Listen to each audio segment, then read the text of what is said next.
안녕하세요. 전세 사기 관련해서 말을 해보려고 하는데요. 제가 전세 사기를 알게 된 계기부터 지금 거의 마무리, 거의 경매 과정까지 그 전반적인 과정에 대해서 말을 해보도록 하겠습니다. 그 전세 사기 브이로그를 되게 여러 개를 봤어요. 근데 이제 전반적으로 뭐 당연하겠지만 좀 많이 슬픈 분위기더라고요. 물론 이제 뭐 전세 사기로 웃길 생각은 없지만 그래도 너무 슬프진 않고 그렇다고 너무 즐겁지도 않은 분위기에서 말을 해보도록 하겠습니다. 제가 영상 중에 말 실수하는 부분이 있더라도 이제 조금은 너그럽게 봐주셨으면 감사하겠습니다. 전세 사기를 알게 되는 과정이 굉장히 찝찝해요. 이게 전세 사기를 당했습니다, 이렇게 누가 통보를 해주는 게 아니거든요. 그냥 집에 우편이 하나 와요. 이 집이 경매로 넘어갈 거라고. 그게 이제 전세 사기의 이제 시작인데, 저는 이제 그때 당시에 이게 전세 사기인지 아닌지를 잘 몰랐어요. 그때 경각심을 가지고 좀 더 빠르게 움직였으면 좀 더 빠르게 해결이 됐을 텐데, 우편을 받고 2년이 지난 지금도 해결이 안 되고 있습니다. 사실 저는 이때까지만 해도 전세 사기라는 것에 대한 의미를 잘 모를 때였어요. 그때 뉴스에서 이제 전세 사기에 관한 내용이 거의 없었던 것 같기도 하고, 뭐 약간 스물스물 올라올 때였나? 아마 그때였던 것 같아요. 그리고 이제 제가 집에 입주한 지 대략 1년 정도 될 때라 가지고 계약 기간이 1년 정도 남았었거든요. 그래서 이게 뭐가 크게 큰 일이 있겠나 싶어서 아무것도 안 하고 있었거든요, 이제. 근데 이제 배당 요금이 이제 뭐니 이렇게 우편이 계속 날라오더라고요. 그래서 이게 뭔가 심상치가 않다 이거. 그래서 이제 여기 중개해준 부동산에 전화를 해봐요. 이 집이 경매로 넘어간다는데 이게 도대체 어떻게 된 상황이냐. 이제 그러더니 이제 조금 당황하시지만 좀 알아보시고 저한테 1순위라서 크게 문제는 안 될 거라고 말을 하시더라고요. 그리고 한 2주 뒤에 그분이 부동산을 폐업을 했어요. 일 처리가 굉장히 깔끔하시죠. 그리고 그 이후로 전화가 잘 안 돼. 그리고 이제 진행되는 경매가 취소가 됩니다. 무잉여 취소가 돼요. 무잉여 취소가 아니라 무잉여 취하가 돼요. 이게 무잉여 취하는 쉽게 말해서 이 경매를 해도 큰 의미가 없으니까 경매를 취소한다, 뭐 이렇게 알고 계시면 되는데, 자세한 내용은 네이버에 검색을 해보시는 게. 그러고 나서 제가 이제 집주인한테 전화를 합니다.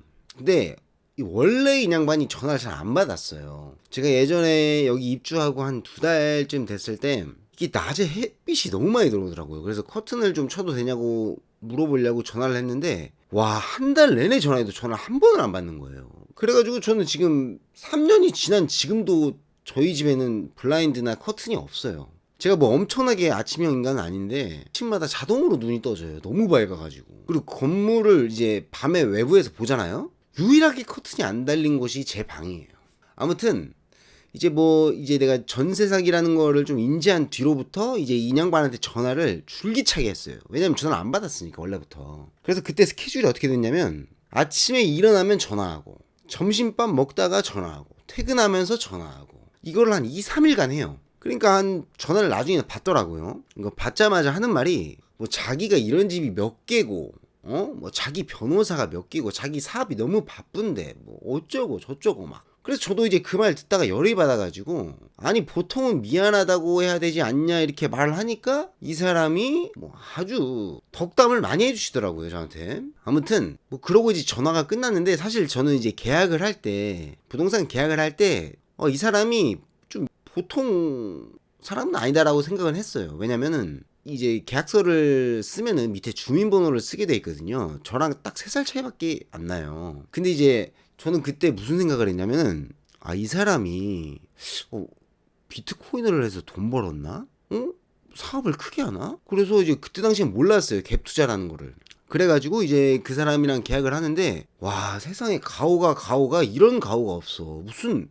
그리고 계약서를 끝나고, 아니 계약서를 다 쓰고 보통 1층에 내려오면 뭐 잘 부탁드립니다 이런 말을 하잖아요. 근데 계약서를 쓰고 1층에 저도 중개사분이랑 내려왔는데, 내려오자마자 이제 차에 시동을 켜고 담배를 피시고 클러치백을 겨드랑이에 바싹 끼운 다음에 담배를 피우시더라고요. 근데 그 모습이 어떻게 생겼냐면요, 딱 요렇게 생겼습니다. 상체는 통통하고 하체가 거의 젓가락이에요, 진짜로. 아무튼 그런 사람이었어요. 그래서 이제 나중에 알아보니까 진짜로 이 사람이 지금 살고 있는 오피스텔도 그냥관 이름으로 한 대여섯 개 돼 있고, 다른 빌라도 몇 개 있다라는 걸 알게 됐어요. 아무튼 그러고 나서 이제 인양반하고 대화가 안 되겠다 싶어가지고 아 이거 혼자 어떻게 해결책을 찾아봐야겠다. 그래서 이제 네이버에 검색을 하기 시작했죠. 네이버 블로그에 이제 전세 사기 관련해서 검색을 해보니까 잘 안 나오더라고요. 이제 나와도 그러니까 전세 사기 관련 이제 전세 사기가 처음이다 보니까 이런 내용을 읽어도 잘 이해가 안 가더라고요. 제가 셀프로 그 전세 자금 반환 소송을 하고 싶었는데 기존 블로그의 내용도 도움이 되긴 됐지만 되게 어려웠어요 처음에. 그래서 안 되겠다 싶어가지고 시간이 좀 걸리더라도 직접 알아보고 이제 블로그에 적어놓자 해서 하나씩 적기 시작했습니다. 뭐 첫 번째로 뭐 전세금 반환 소송, 뭐 임차권 등기 명령, 뭐 여러 가지 블로그에 작성을 했는데 이게 댓글이 달리기 시작하더라고요. 많은 분들은 아니지만 이제 몇몇 분들이 댓글을 달아주시고 이제 그분들 사정을 들어보니까 저는 이제 그나마 괜찮은 케이스에 속하더라고요. 이 영상을 보시는 분들 중에 이제 전세 사기 피해를 당하신 분들도 있을 거고, 뭐 그냥 이 영상이 궁금해서 클릭하신 분들도 있을 텐데, 그랬다면 정말 감사해요. 정말 끝까지 좀 봐주세요. 아무튼, 이 전세 사기 피해도 피해 정도에 따라서 좀 나눌 수가 있는데요. 만약 본인이 전세 사기를 당했지만 등기부 등본상 1순위라면은 물론 이제 전세 사기를 당한 것 자체가 보통 힘든 게 아니지만 이 전세 사기 피해 중에서도 그래도 양호한 편에 속한다라고 생각을 하시면 돼요. 제가 이제 블로그 댓글 중에 신혼부부인데 돈을 한 푼도 못 받고 이제 나가야 된다는 그런 사연도 본 적이 있거든요. 이제 그래서 저는 그나마 긍정적으로 생각하는 편이에요. 아무튼 이렇게 살고 있는데 이 전세 사기만으로 끝이 나면 해결하는데 시간은 좀 걸리겠지만 이 고통이 이렇게까지 심하지는 않거든요. 근데 이게 전세 사기하고 고금리하고 같이 와요. 이게 문제야. 내가 봤을 때는.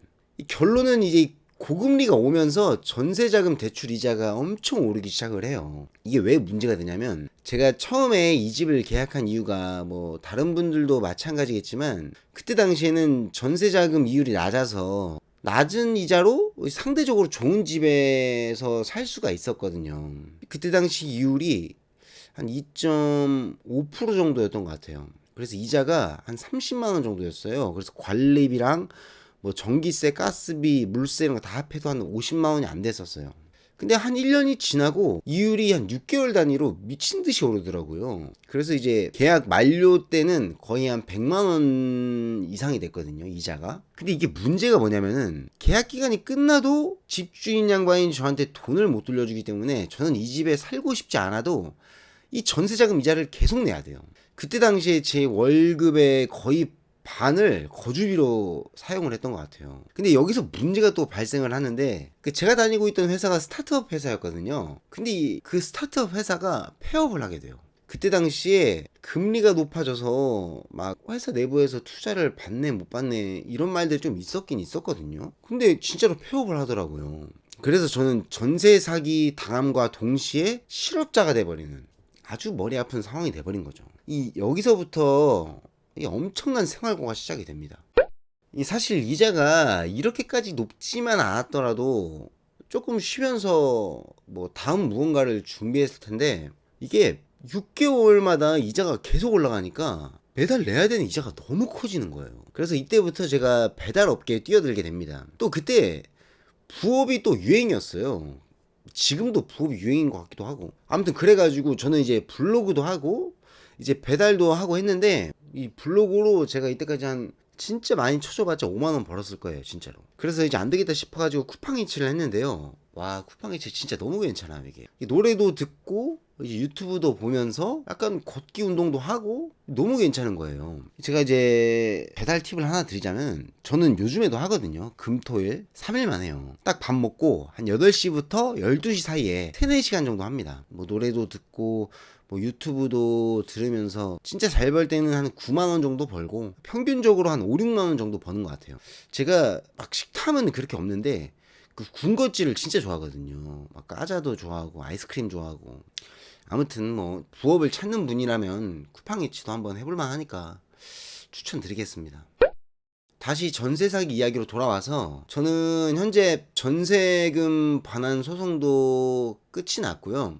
경매도 신청을 해서 현재 경매가 진행 중이에요. 그래서 결론은 저는 이 집을 경매로 낙찰받아서 이 깡통 전세를 마무리 지으려고 합니다. 아마 영상이 올라갈 시점에는 경매가 끝이 났을 수도 있어요. 물론 이제 경매 중에 다른 누군가가 낙찰해 주시면 너무나도 감사하겠지만 이 경매 사이트에 보면은 조회수가 보이거든요. 지금 내일이 경매일인데 조회수가 33이에요. 제가 여기에서 15가 제가 누른 거거든요. 그럼 나머지 18분이 이걸 눌렀는데 뭐 거의 아무런 관심이 없다고 보시면 되는 거죠 뭐. 그래서 제가 생각한 최선의 방법은 여기서 계속 전세자금 이자만 내면서 살 수는 없으니까 이 집을 낙찰받고 마무리 지으려고 하는 겁니다. 여기까지가 저의 전세 사기 탈출기였고요. 이 말이 너무 길어지면 이제 너무 재미가 없을까봐 최대한 줄였거든요. 근데 이 영상을 보시는 분들 중에 뭐 전세 사기를 당하신 분이 있다면 뭐 힘내셨으면 좋겠고, 만일 뭐 전세 보증금 반환 소송 이런 걸 준비 중이시라면 그 더보기란에 블로그 링크를 달아 놓을게요.